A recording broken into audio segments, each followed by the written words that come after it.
मित्रों, आपकी बात आपके साथ राकेश मोहन त्यागी यूट्यूब चैनल के से 192 अंक में आज 14 जनवरी मकर संक्रांति के शुभ अवसर पर व महाकुंभ के शुभारंभ पर आप सभी को हार्दिक शुभकामनाएं व मंगल कामनाएं। मित्रों, 144 वर्ष बाद आने वाले इस महाकुंभ के पर्व की चर्चा भारत ही नहीं, आज संसार के कोने कोने में हो रही है और संसार के कोने कोने से सभी सनातनी भक्त प्रेमी इस मेले के आयोजन में हिस्सा बनने आ रहे हैं और ऐसी संभावना व्यक्त की जा रही है कि लगभग 40 से 45 करोड़ सनातनी समाज इस मेले में जो 26 दिन चलने वाला है इसमें अपनी सहभागिता रखेगा। लेकिन मित्रों, आज आप सब देख रहे होंगे आखिर चर्चा का विषय में क्यों महाकुंभ पर समाजवादी पार्टी व अन्य विपक्षियों द्वारा दिए जा रहे हैं बेतुके बयान। आखिर कब तक लेंगे हिंदुओं के धैर्य का इम्तिहान। मित्रों, यह मेला धार्मिकता, आस्था, संस्कृति, मानवीय सभ्यता के विकास का एक पैमाना ही नहीं बल्कि इन सबका एक अनूठा संगम भी है। यह मेला मानवीय इतिहास के सभ्यता के सबसे प्राचीन और पवित्र उत्सवों में से एक है और आज भी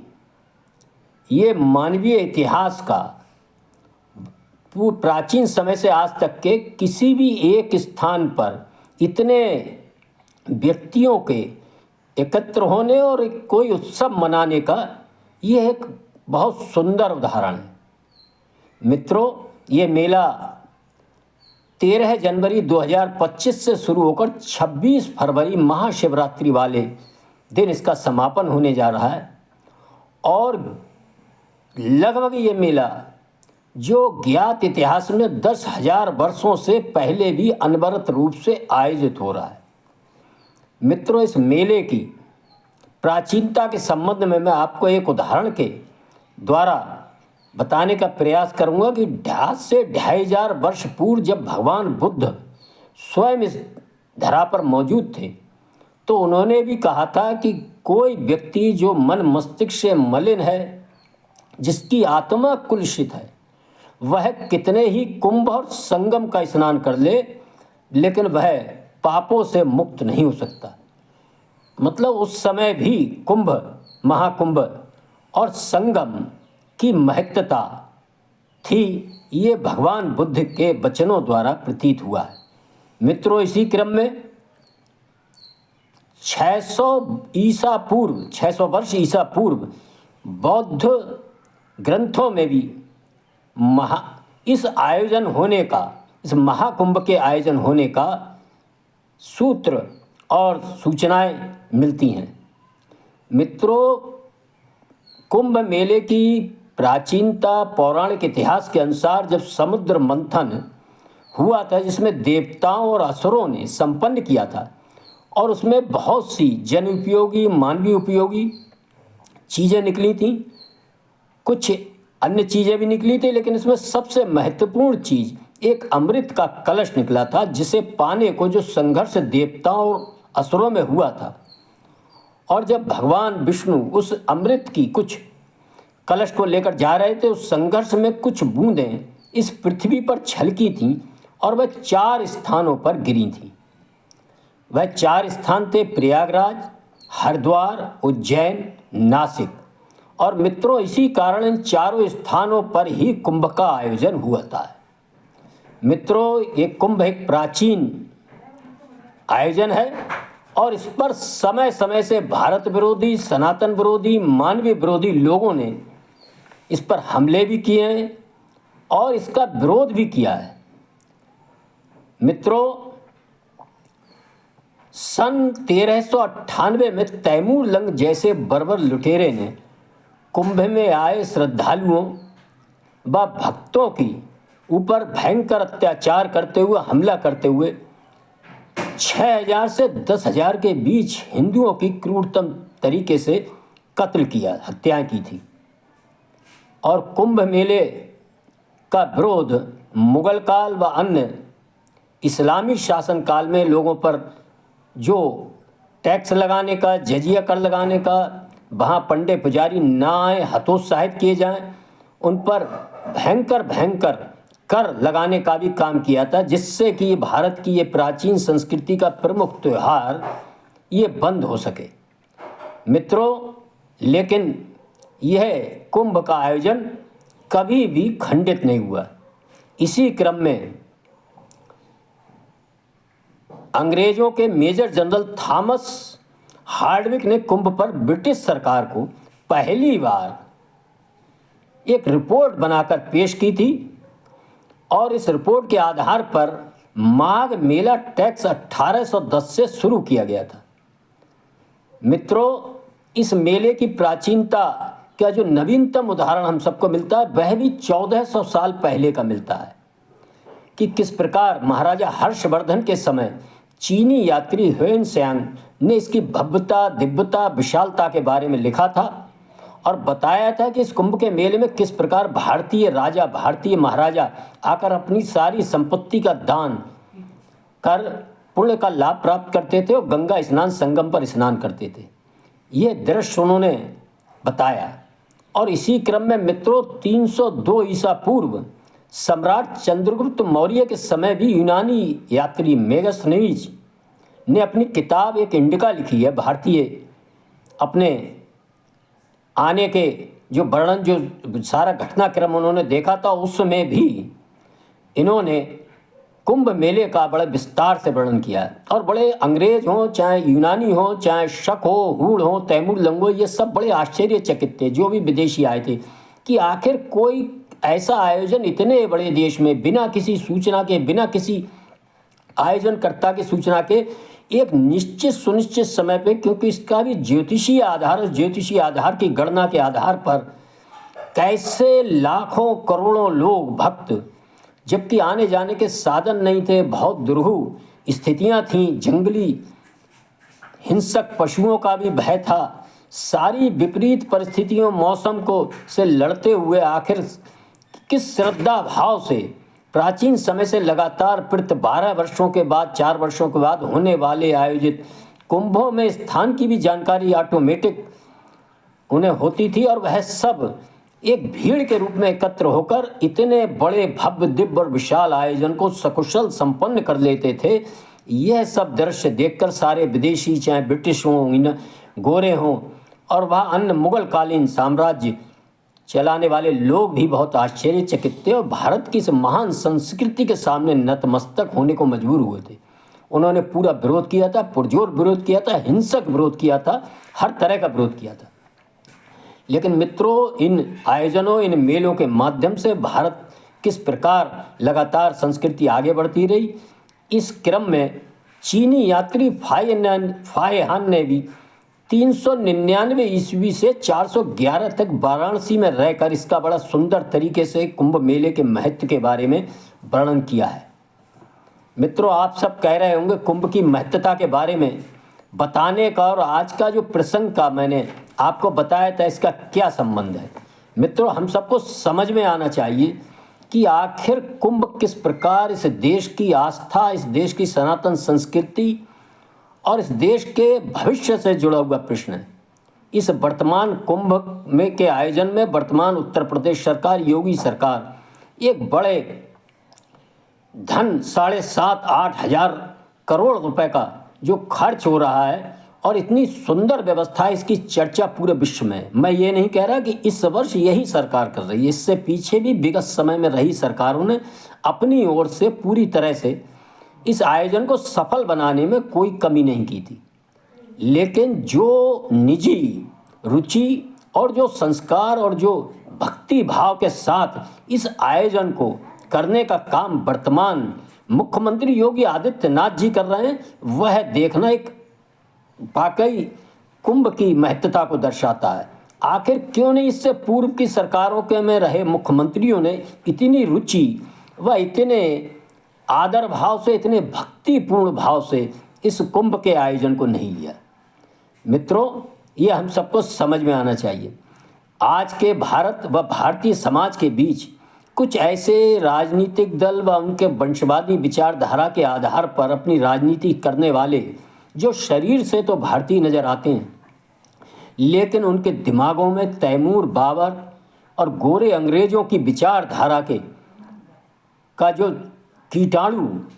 घुसा रहता है हमेशा। अपनी राजनीतिक सोच के कारण हर अच्छी भारतीय चीज़ को, हर भारत के स्वाभिमान को बढ़ाने वाले, चाहे उत्सव हो, चाहे कोई प्रसंग हो, चाहे कोई और चीज़ हो, उसके प्रति सम्मान का भाव ना रखकर उसका किस प्रकार विरोध करने के लिए, अपमान करने के लिए लालायित रहते हैं, ये स्वयं मित्रों हम सब ने समय समय पर देखा। चाहे परमाणु शक्ति बनने का भारत का विषय हो तो कुछ लोग उसका समर्थन नहीं, उसको खुशी होकर नहीं उसमें टीका टिप्पणी करना। चाहे आपने देखा हो कोरोना का टीका जो इतना भय उत्पन्न किया जाता है, भारत में तो कुछ अच्छा हो ही नहीं सकता, भारत में कोरोना बहुत नुकसान करेगा, ये करेगा, हम टीका बना नहीं सकते, ये नहीं कर सकते। जब भारतीय वैज्ञानिकों ने कोरोना टीका बनाया तो किस प्रकार उस टीके का इन्हीं राजनीतिक दलों ने किस प्रकार उपहास बनाया और उसका इस्तेमाल अपने समर्थकों से न करने की अपील की, और स्वयं भी कुछ दिन नहीं किया। लेकिन आप सब ने देखा जब उस टीके का पूरे विश्व के अंदर भारतवर्ष ने भेजा और सम्मान हुआ और कोरोना के रोकने में उस टीके की महत्वपूर्ण भूमिका उजागर हुई, तो वही सब लोग अपने सपरिवार उन्होंने उस टीके को लिया। ये हम सब ने देखा है मित्रों। भारत के बढ़ते स्वाभिमान का विरोध, चाहे बढ़ती अर्थव्यवस्था हो, हमारे आर्थिक स्तर को बढ़ाने हमारे उद्योगपति हों, और भारत की बढ़ती वैश्विक सांस्कृतिक राजनीतिक शक्ति पर समय समय पर किस प्रकार ऐसे लोग प्रश्न चिन्ह उठाते हैं, ये हम सबको याद आना ही चाहिए। मित्रों, इतनी महान आज भी दुनिया में कोई भी देश हो, वह 40-45 करोड़ लोगों को रहने,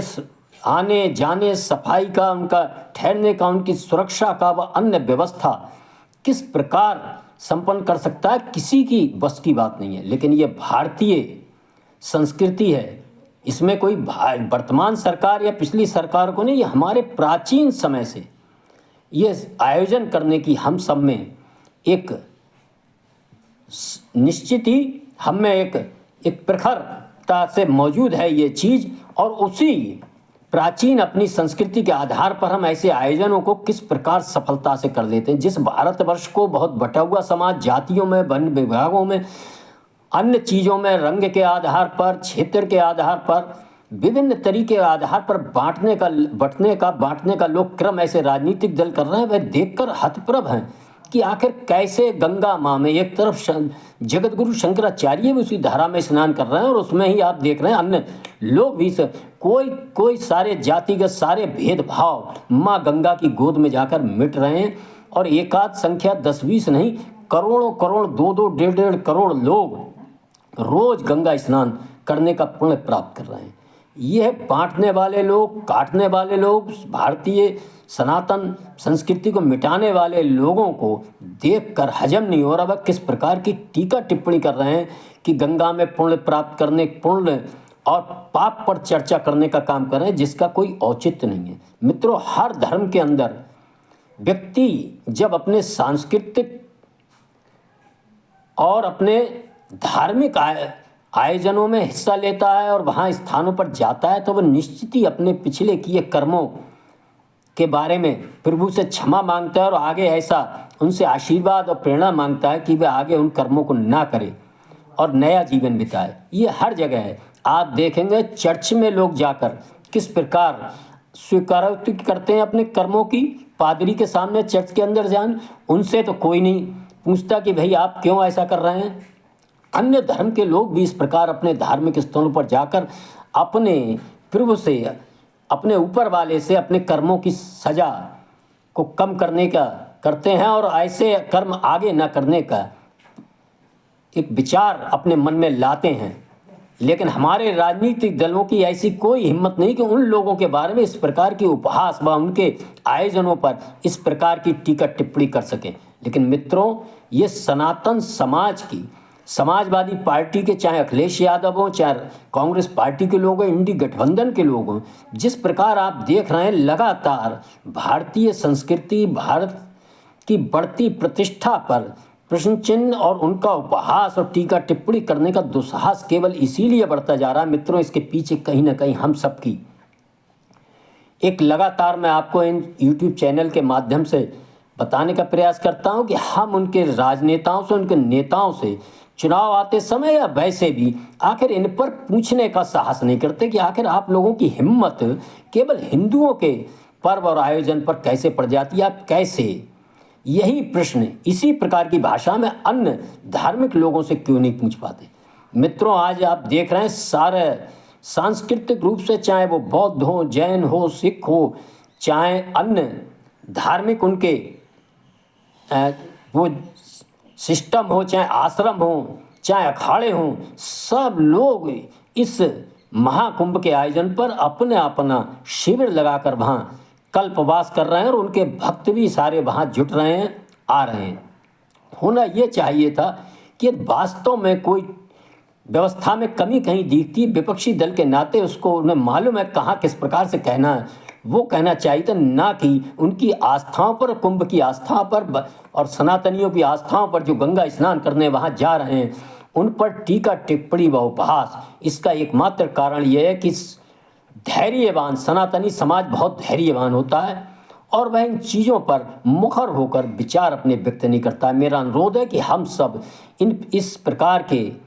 टीका टिप्पणियों पर, सनातन पर उठाए प्रश्नों पर, उपहास पर, वह आपने देखा हो चाहे राम जन्मभूमि का प्रश्न हो कि हम जाएंगे साहब, अपने समय पे जाएंगे, लेकिन कब गए हैं, आज तक नहीं गए, कि हम भी साहब गंगा स्नान करते हैं। अरे भाई, आपसे किसने पूछा? कोई आप अकेले थोड़े ही, गंगा स्नान तो करोड़ों करोड़ों लोग करते हैं,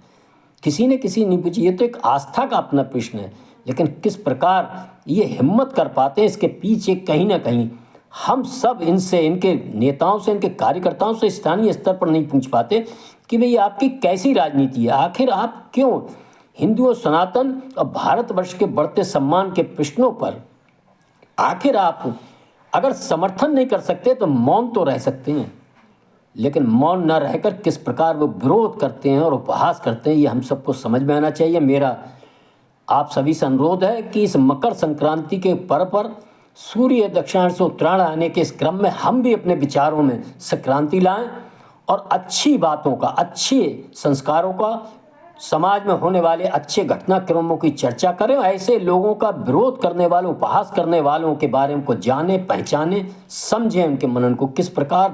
प्राचीन समय से हमारे पूर्वजों द्वारा स्थापित इस परंपरा का विरोध भारत का विरोध है, सनातन संस्कृति का विरोध है, जिसका विरोध समय समय पर तैमूर लंग, औरंगजेब, गोरों ने, अन्य विदेशी आक्रांताओं ने किया था। उन्हीं के आज मानसिक रूप से जो वंशज, जो राजनीतिक दल हैं, वह भी विरोध कर रहे हैं। ऐसे विरोधियों को पहचाने, इनके किसी बहकावे में ना आए। हमें कटना नहीं है,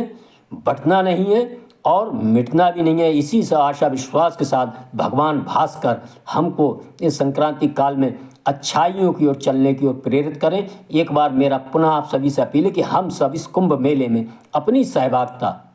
इन 26 दिनों के बीच जरूर बनाएंगे। ऐसा अवसर 144 वर्ष बाद ही हमारे वंशजों को मिल पाएगा। इसी आशा विश्वास के साथ इस अंक में मैं अपनी वाणी को विराम देता हूँ। धन्यवाद। जय श्री राम, जय श्री वाल्मीकि भगवान, भारत माता की जय।